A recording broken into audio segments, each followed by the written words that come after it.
خانم همین جمالی ما خودکار نداریم، هم مامانم داخلش تریاک کشیده نداریم.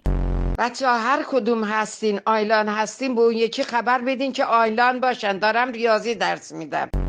سلام خانم معلم، مامانم سکته کرده، سکته مغزی. بوخو الان تو بیمارستانی، ببخشید تو اجازه بده من این کارو بکنی، این مامانمو خوب بکنی شاید اصلا مرده باشه.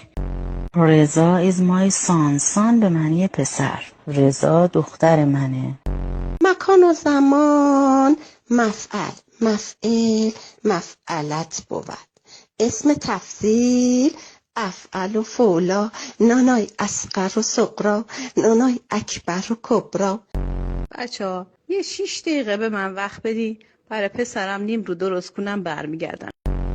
صبحتون بخیر دخترای من. نمیدونم ویس میاد یا نه.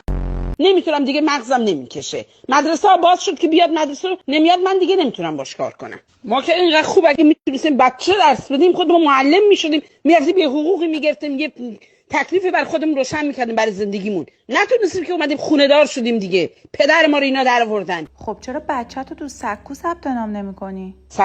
سکو دیگه چیه؟ سکو از ششم تا کنکور کلاس آنلاین داره، کتاباشو میفرسته دم خونه، آزمون آنلاین میگیره، تازه یه مشاورم همیشه همراهشه. دیگه خیالت راحته.